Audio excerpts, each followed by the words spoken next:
Now we're looking at Task Area 1.2, dealing with recognizing emergencies and other health-threatening conditions. The introduction for this section looks at observing and reporting physical and behavioral changes and how important it is of a responsibility to direct the care staff in the residential care facilities. You have day-to-day contact with the clients and residents and are the best person to notice change. Changes may be dramatic, which is like a high fever or a large gash in someone's arm or something of that nature. Maybe a little more subtle, maybe a cut which doesn't seem to be healing. Someone got a cut on their hand and it just seems to keep getting reopened after reopened. Finally, maybe something gradual, a decrease in appetite or a change in personality. You can tell some mood type swings of a person or just a gradual worsening of a limp or a physical condition, something of that nature. It is difficult to know what physical and behavioral changes may be related to a diagnosis and which ones may be from something such as a new or changed medication. This is a diagnostic and treatment responsibility of the doctor. Your role is to constantly observe and report any changes to the correct person at the correct time, in the correct way, using the correct channel for your facility policy. Now, there was a lot of corrects in there, but all of them are very, very important. Like we've mentioned time and time again, it's very important you're in contact with the right person, and you're getting it done at the right time and in the correct way, and you're using the proper channels and adhering to any regulations or any things of that nature. You're just doing it the way it's meant to be done. And if you have any questions, ask someone. There's bound to be someone on staff who has an answer for you or can help you handle those report changes. Remember, you need to know what to report, when to report it, to whom it should be reported, and again, how it should be reported. Report the type of change. Your job is to react. It's very much putting out fires, a reaction-based job. So you need to know emergency conditions or changes. Has anything major happened or changed? Is there something that you need to react to more efficiently than something you may be able to react to more on a slower pace? Is it a non-emergency health-threatening condition or change? And finally, is it just some sort of other change? Looking at emergency conditions. Emergencies may result from injuries, illness, complications of illness, and unwanted or side effects of medication. You should react quickly and appropriate to any emergency situation. The following conditions are always an emergency. Now, this is very important. If you're wondering, what constitutes an emergency? When is it best to step in? If, you're on the fence about something, here's the time to listen up, because it should always be considered an emergency if someone is bleeding, which you are unable to control with pressure. So if someone's just bleeding uncontrollably and there's blood everywhere, there's nothing you can seem to do to get it under control with first response, first aid methods, then that constitutes an emergency. Looking at accidents involving severe pain, swelling, or abnormal body position. If someone is twisted up like a pretzel, just moaning and groaning, they're likely in a lot of pain, and that constitutes an emergency. It should be something that's taken very, very seriously. 3, choking or blockage of the airways or breathing. This is one that you would think is common sense, but yes, very much an emergency because it deals with someone's life or death. If you can't help deal with that blockage issue or choking issue, the person won't be able to get oxygen they need to their brain and vital organs. 4, failure of heartbeat or pulse or chest pain. This is another area that, there's no playing around when it comes to chest pain. If someone has chest pain, it's something that's best to take very seriously, very much an emergency, because what's in your chest, your heart, your lungs, it's some things that are very important to us as human beings. Next, let's look at behavior, which is dangerous to yourself or others and is not controllable. Now, this deals with crisis intervention and TOVA training, if that means anything to you all that are listening. But if someone's just, going crazy, they're upset about, an example I've looked at through Tova is someone's upset that cantina hasn't started, or lunchtime, dinner time, whatever, hasn't started when they're expecting. So they ask, they're like, it's time for cantina, excuse me, and they're told, no, wait, it's not time yet. Anyways, the situation continues to escalate until the point where the resident becomes completely uncontrollable. And this is an example of an absolute emergency. How about loss of consciousness, unrelated to predictable seizure activity or seizures lasting more than 5 minutes? This one I think is fairly self-explanatory, but yes, very much an emergency. It's key. Always, always, always report immediately. Now, this doesn't mean leave the resident laying on the floor bleeding to go report.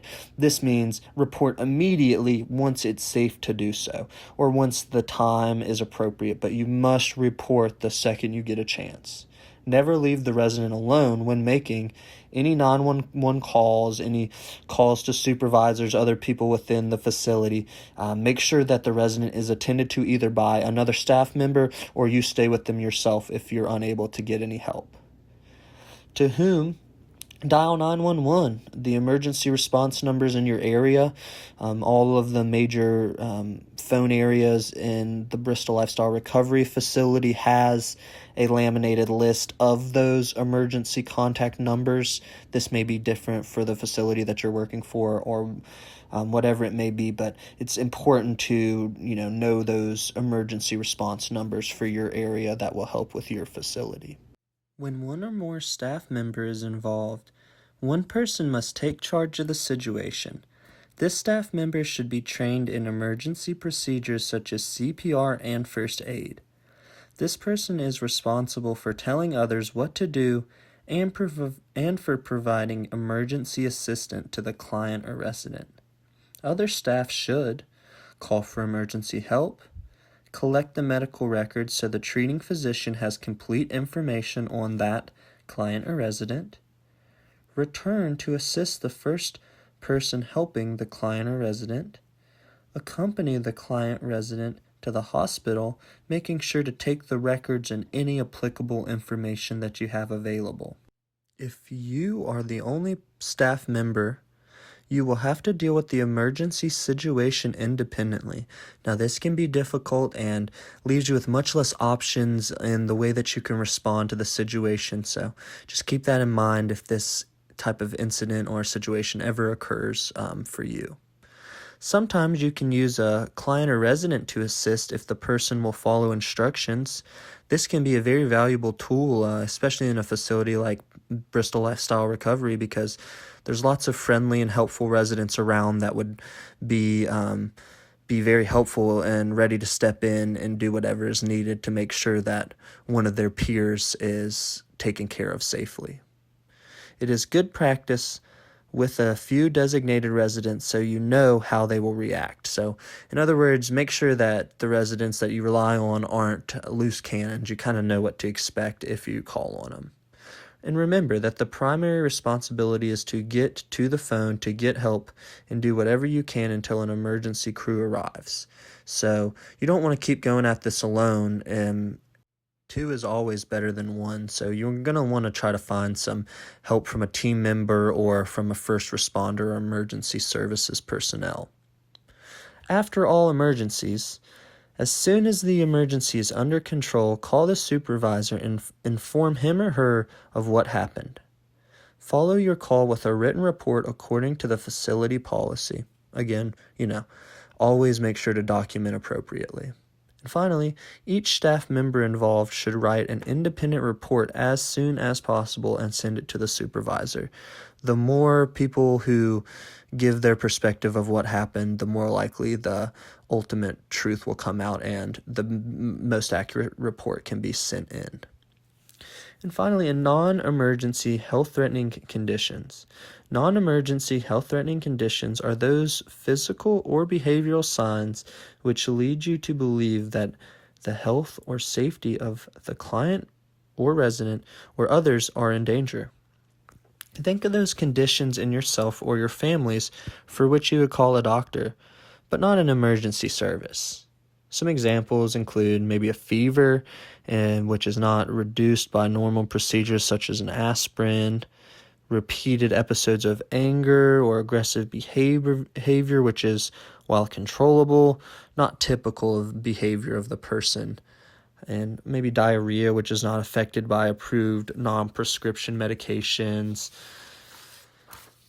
a rash which lasts for several days, or a rash which appears to be getting worse. This kind of is the same for any type of exterior bodily injury. If it's getting worse or showing signs of sticking around, things of that nature, longer than is normal, it's something to worry about. A severe seizure for a client or a resident who has a history of mild seizures. That last part's important, because if it was a seizure for someone without a history, then it would definitely be considered an emergency. An increase in seizure activity, again, this kind of goes hand in hand with the one before. Unusual withdrawn behavior on the part of the person who is ordinarily sociable. If you have a resident or client who's usually going around talking to other residents and clients daily and interacting with staff, maybe someone you see as a polite, kind of friendly presence, and all of a sudden they're kind of closing down, not coming out of their room a lot. Maybe you hear through the rumor mill or from a roommate or something that they're kind of acting weird, they're not being very polite, being very, into themselves, not wanting to talk to anyone. Something to note, but not necessarily an immediate emergency. Confusion in a client or resident who is ordinarily clear thinking, and complaints of pain which are not normal out of a client or resident. So thinking about when to report. Reporting should be done as soon as possible after the condition is observed. If a supervisor is not in-house at the time and not scheduled to come in, these conditions should be reported to him or her by telephone without a delay. To whom and how to report. Call your supervisor, report your observations, and why you feel this is a health-threatening situation. Your supervisor will determine whether or not a physician should be contacted. Follow up the phone call with a written report using your agency's procedure and forms. Continue to observe for any further changes. If there are any other changes, any physical or behavioral changes which are different from general behavior or condition are important.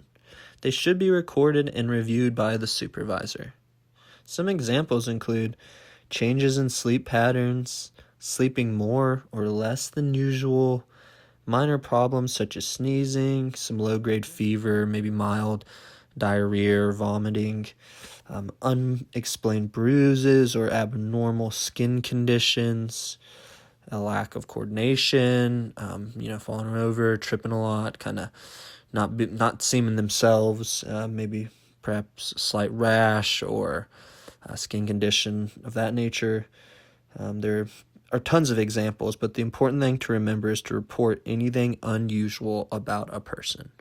When to report. Report as soon as possible after the condition is observed. These are conditions which should always be reported between shifts, but can wait a few hours until a supervisor is available. At Bristol Lifestyle Recovery, we do shift trade-offs, and this is a piece of important information that would be discussed in one of those trade-offs or in a meeting, in one of the daily meetings. If a supervisor is not in-house at the time and not scheduled to come in, these conditions should be reported to him or her by phone without delay. Write to whom to and how to report. Write a description of what happened or what you observed, using facility, procedure, and forms. Send the report through the designated channels. Continue to observe and report further changes in the client and resident. When you're in doubt, if you're not certain of what kind of situation you have, always treat it as the most serious condition. Even if your decision is wrong, the client and resident will not have been harmed, and you will have acted in a caring manner. It's always best to be on the safe side, So if you're in doubt, take the situation very seriously. This can be best practiced by seeking counsel from a supervisor or a veteran staff member, someone who's been there for a long time, and make sure to seek out those answers aggressively if you're unsure of the situation, and if you think it's best to respond aggressively and immediately, then do so. There's nothing wrong with being too safe. Next, we've got task 1.3. This is a pretty important task within duty area 1, so it's one that I'll spend a little bit of time on. What we've got here is identifying medical terminology and abbreviations. To start off with, we're just going to go down through the list with some of the most common abbreviations you might see written on a medication. So for A, C, both capital, we've got before meals. BID in capital is twice a day. A C with a little hash above it is with. Double, and that C was lowercase, by the way. If you have double lowercase c's, that stands for cubic centimeter, or also millimeter. CAP, C-A-P, all lowercase with a period, stands for capsule. ELIX with a period, all lowercase, stands for elixir, a drug dissolved in syrup containing alcohol. GM or G with a period, lowercase in both instances, stands for gram. Lowercase g, lowercase r, period, is grain. Lowercase g, lowercase t with a period, stands for drop. And uppercase H, period, uppercase S, period, that indicates at bedtime. Just a lowercase I by itself, that indicates 1, the number 1. ING in lowercase with a period followed by a period stands for injection. Intramuscular is a uppercase I with a period, uppercase M with the period. Intravenous is an I, period, uppercase V, period. I apologize, the I was also an uppercase. For milligram, we've got MG, period, all lowercase. After meals, P, period, C, period, all in uppercase. For by or through, there's per, P-E-R, all lowercase. PRN, that stands for when necessary or as needed. P, period, R, period, N, period, and that's all lowercase. That's a pretty important one and one we'll cover later on in the training, but keep PRN in mind. That's one to remember. A lowercase q with a period is every. Uppercase Q, period, uppercase D, period, is every day. Every hour is a lowercase q with a period followed by the number 1 and a lowercase h in a period. Every 4 hours, lowercase q, period, 4h, lowercase. 4 times a day is q, period, I, period, D, period, and that is all uppercase. Uppercase QOD with periods in between each letter is every other day. Lowercase s with a little hash is without. SIG starting with a capital S and then a lowercase I and G with a period stands for label. Solution can be represented as a lowercase SOL, period, or a lowercase SOLN, period. Immediately, that's one that is used in everyday language. It's stat. So starting with an uppercase S followed by lowercase t, a, t, period. Tab, all in lowercases followed by a period, stands for tablet. Uppercase TID with periods in between, that is used to refer for 3 times a day. Ointment, uppercase U, NG with a period, that's your ointment. Both eyes, lowercase o, lowercase u. Right eye is lowercase o, lowercase d. Left eye is lowercase o, followed by lowercase s. Your bimouth is lowercase p, lowercase o. All those are pretty important and ones that you might run into, so maybe review those and look over your handout and maybe highlight them if that's something that will help you. Uppercase H, a little small 2, and then an uppercase O. That stands for water. That's one's pretty universal. I believe most people know that one. We've got an uppercase I followed by the and symbol and an uppercase O. That's going to be your intakes and your output. M, lowercase, E, uppercase, Q, lowercase. That's milliequivalent. Ounce is lowercase o and z. That's another fairly common one. Adverse drug reaction. That's going to be ADR, all capital. Under the tongue, or otherwise referred to as sublingual, that is an uppercase S followed by an uppercase L. If we're looking at blood sugar, that's going to be uppercase B, uppercase S, a double uppercase S. That would be used to refer to 1/2. A medication that's topical, that's going to be abbreviated as TOP, T-O-P, with the T being capitalized. Vital signs, this one's another pretty common abbreviation that you'll find working with medication. And that's V-S, both capitalized. And we've got greater than and less than, like you've seen, in elementary school mathematics classes. It's just the little carets, the greater and less than carets. For some measurement chart, some common measurements that you might run into to keep in mind is 1,000 milliliters, that's equivalent to 1 quart. 30 milliliters, that's going to be equivalent to 2 tablespoonfuls. 30 GMs, that's going to be your 1 ounce. 2 tablespoons equals 1 fluid ounce. A singular tablespoon, that's going to be half a fluid ounce. 1 teaspoon, that's going to be 5 cc's or 5 milliliters.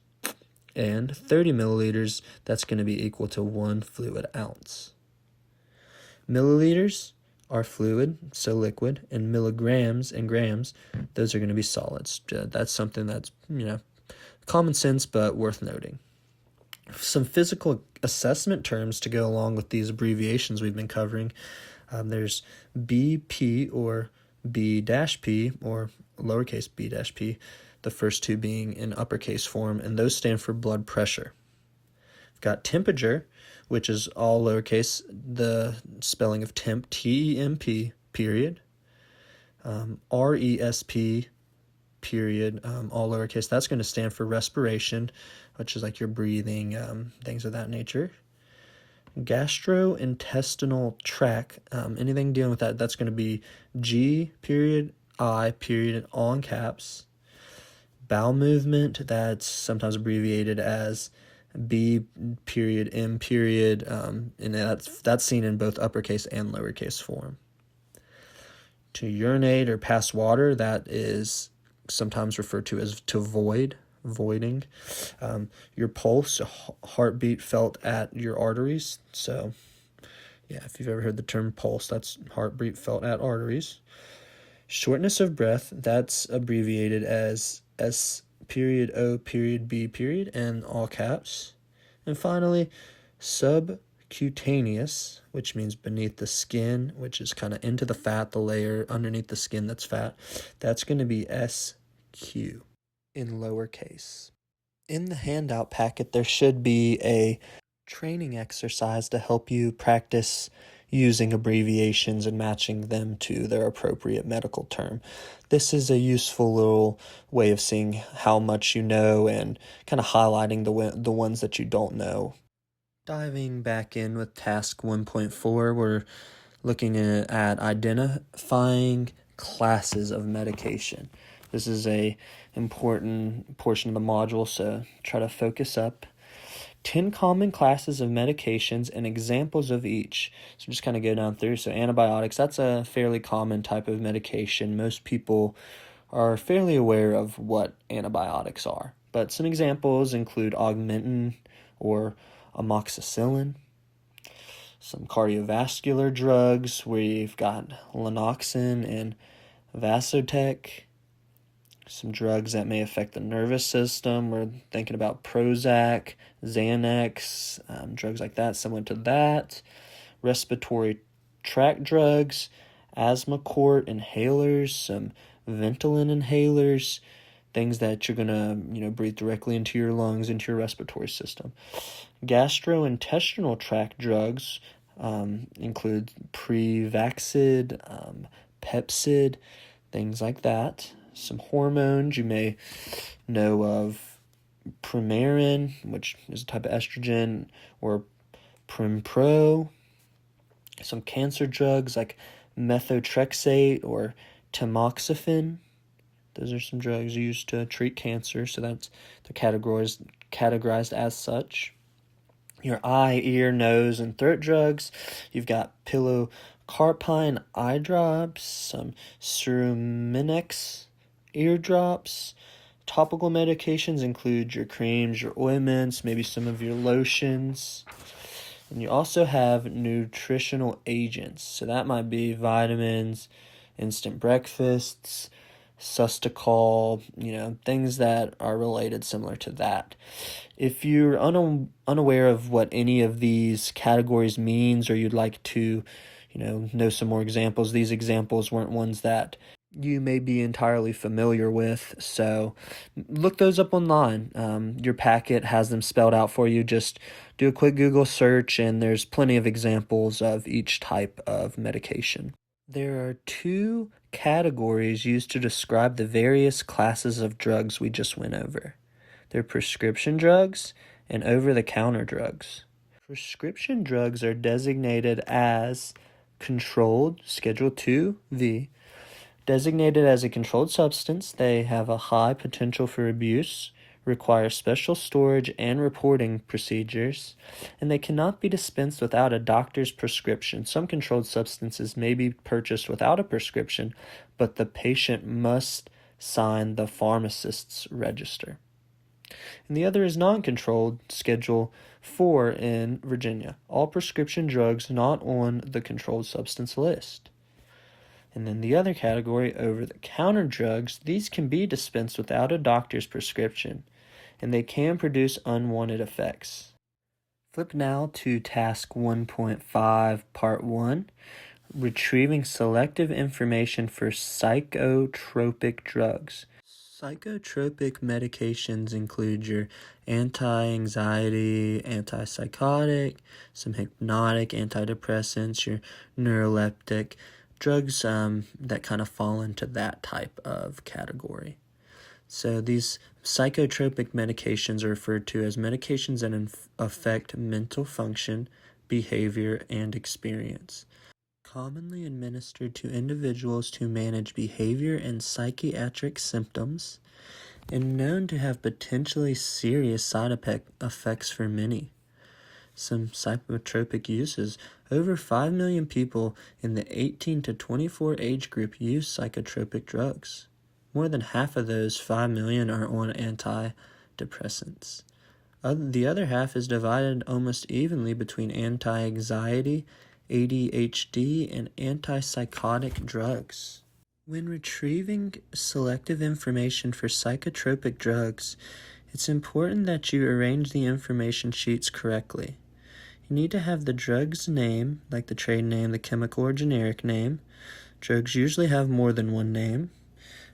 You need to list any other drugs with the trade names or anything of that nature. Or if a drug has multiple names, make sure to list both of those.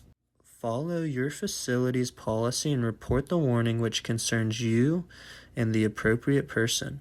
Follow the facility's policy and check with the pharmacist or physician about warnings which concern you. For the uses, what problems the drug treats. This section gives you the information on what diseases, illnesses, conditions might be treated by that drug. This information can be very helpful if a newly ordered drug is listed as a sleeping pill and the client resident has never had problems sleeping. You would want to follow your facility's policy and report your concerns to the appropriate person. The wrong drug may have been ordered and or dispensed. Dosage range, the amount of drug taken by the client or resident. This section lists a recommended dosage range for each drug. A doctor may order a larger or smaller dose that he or she feels is more appropriate for the client or resident. Having the information on a recommended dosage range can be life-saving. Fill in the name of the drug used in your facility used by the two clients or residents that comes in with different dosage. When you expect an effect, how long should it take for the client or resident to benefit from a drug? Some drugs like aspirin relieve pain quickly, while other drugs like trazodone may take 2 weeks or longer to relieve feelings of depression.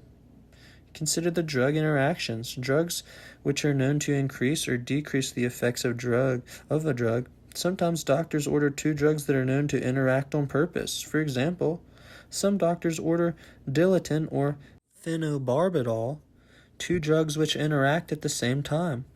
By administering phenobarbital along with Dilaton, the client or resident can take smaller doses of each drug to get the needed seizure control. It's also very important to consider the adverse drug reactions, unwanted or undesired effects of the drug. Most drugs have more than one effect.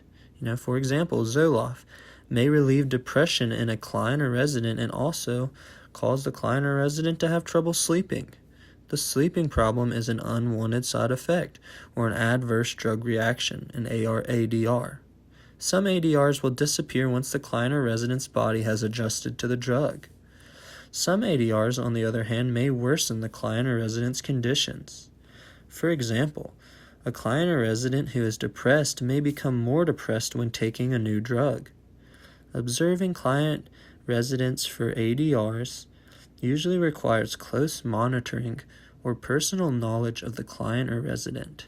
Follow the facility's policy and report any suicidal behaviors or talking if those type of incidents may occur. The ADRs that should worry you are those that are serious or life-threatening. These ADRs should be listed on the information sheets provided with the training program. However, a client or resident may experience a serious or life-threatening rare ADR, which is not listed. Even rare ADRs should be listed in your facility drug reference book. If you observe any change in client resident that concerns you, follow your facility policy and report the change to the appropriate person. Moving right on along to task 1.5.2, we're looking at interpreting selective information on psychotropic drugs. First off, what is the name of the drug, generic or trade? Pharmacists usually dispense drugs by generic name because the drugs cost less than the trade or not generic name. Drug information sheets in the training program provide trade and generic names at the top of each sheet. It is very important to know that each drug may have several different names. Watch for the same drug being ordered by different names. It is important to know whether the drug name the doctor used is generic or trade name. Also look at uses. Approved, is it official, other common uses. The uses section is only a guide to why a client or resident is taking a drug. Not all uses are always listed.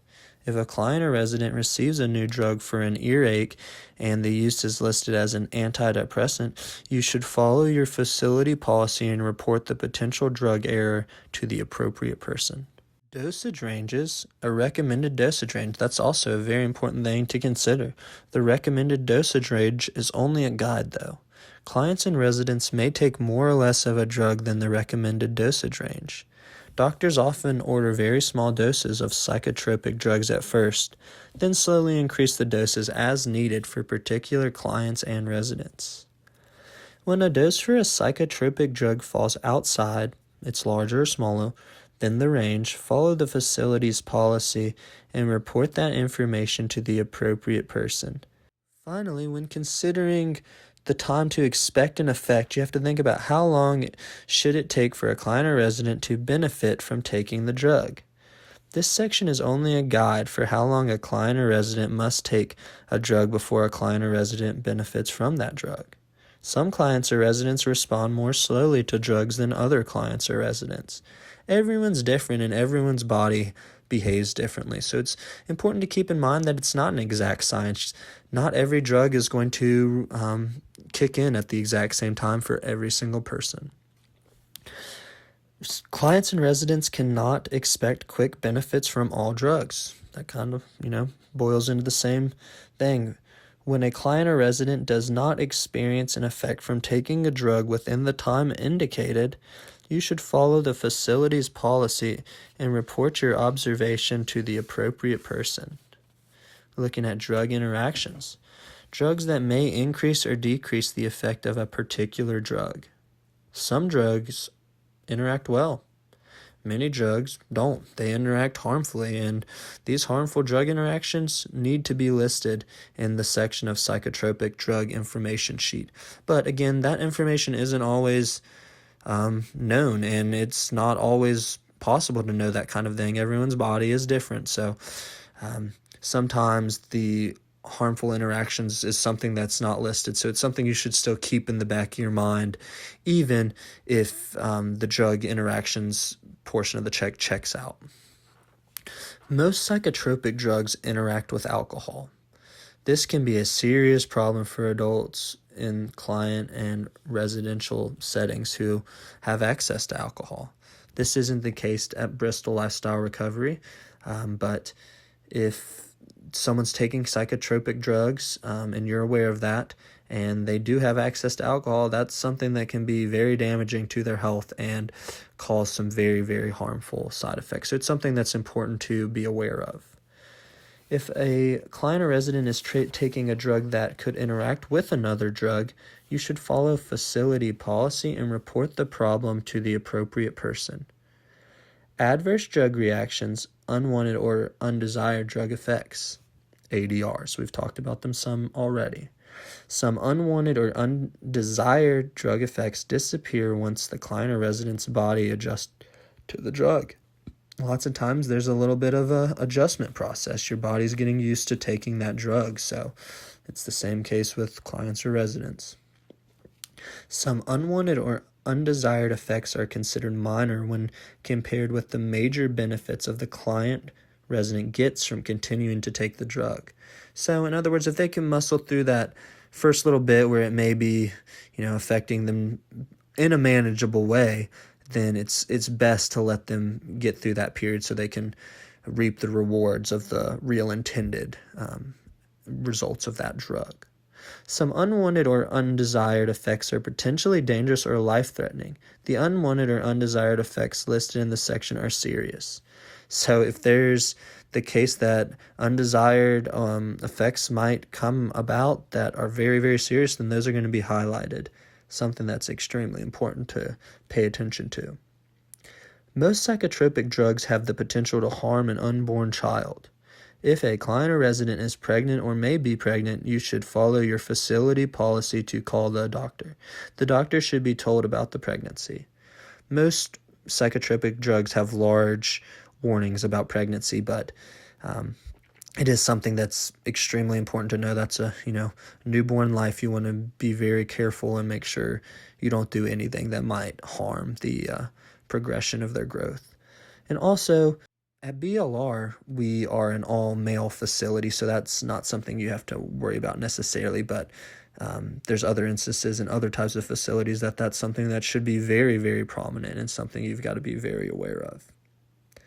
If a potentially severe unwanted effect is identified, you should follow facility policy and report the problem to the appropriate person. It's important to note that elderly clients and residents may not react the same way as younger clients and residents and when he or she has an adverse drug effect. So if you're an elderly client or resident, some of the adverse effects may be worse for you, or I guess in some cases they may be more mild. That's going to bring us to task area 1.5.3, identifying selective drug interactions with psychotropic drugs. Some drug interactions can provide beneficial effects. For example, a doctor may order 2 drugs that interact so that the client and resident does not have to take too much of either drug to get the desired drug effect. An example is having the client or resident take Dilaton and phenobarbital at the same time. By taking both of these drugs at the same time, the client and resident's seizures may be better controlled. That example has been covered before, but just an example of some beneficial effects of crossing the drugs. Many drug interactions are potentially harmful. When a drug interacts with another drug the client or resident is already taking, the new drug usually increases or decreases the effect of the first drug. The section on drug interactions provides information on the most serious interactions. Some drugs that calm or relax a person can make the person stop breathing if another calming or relaxing drug interacts with the first drug. This can be life-threatening, very, very serious, so it's important to consider the information and try to seek out that information as it is available. Most psychotropic drugs will interact with alcohol, as mentioned before. This can be a very serious problem for adults, client-resident situations who have access to alcohol. Oftentimes, this can lead to damage to the liver or other harmful side effects, so it's something to consider and be aware of. When you identify a potential drug interaction, you should follow the facility policy and report the potential problem to the appropriate person. Again, much of this information is review and stuff we've gone over fairly recently, but it's something that's good to knock home, and it's kind of the general procedure, what to do in general relating to psychotropic drugs. Looking now to task 1.5.4, identifying selected adverse drug reactions, your unwanted or undesired drug effects. Some adverse drug reactions, your ADRs, will go away once the client or resident's body has had time to adjust to that drug. This is review, so I'm going to kind of go through it fairly quickly. Some ADRs are not very important when you think about the major benefits of the client or resident gets from continuing to take that drug. Some ADRs are potentially dangerous or life-threatening. The ADRs in this section are very serious. If a client or resident has had an ADR from a drug in the past, you can assume that the client or resident will experience that same ADR if given the drug again. This is common sense. If they've had problems with the drug before, this is something that would be noted. You would have access to this information. But anyways, if they've had difficulty with adverse drug reactions in the past based off these two drugs, you're going to expect that those harmful outcomes are likely to happen again. Again, this is just common sense. Most psychotropic drugs have a harmful effect on an unborn child. Highlighted this pretty recently about how important it is to make sure that you're aware of this in the case that you reside on clients or residents that are female. That's not the case here at Bristol Lifestyle Recovery, but it is the case at lots of assisted living, nursing homes, and other type of healthcare facilities. This is an important point. It's highlighted in your packets, but if a client or resident is or may be pregnant, follow the facility's policy for contacting the doctor to make sure the doctor is aware of the pregnancy or possible pregnancy. In most cases, they would be aware of that. It's something that is a very thorough process that the doctor's highly involved in, but if it's a new something new to the woman, she was unaware of it or something like that, and the doctor was unaware, it's good to let them, catch up to speed. And finally, if possible, ADR is identified, follow facility policy and report potential ADR to the appropriate person. Again, document often and well and whenever necessary. Wraps up duty area 1. Again, if you had any questions during this section, anything didn't make sense, make sure to ask the appropriate staff member the next time you are at work, or if you're going to be taking this class in person, make sure to have the notes available and ask those questions. Don't be afraid to get that information conveyed to you by a certified teacher. And this will be the same for the remainder of the duty areas, duty area 1 through 5. So keep that notebook handy and be ready to jot down anything that you're unsure of or highlight any notes or areas that you'd like to be covered further.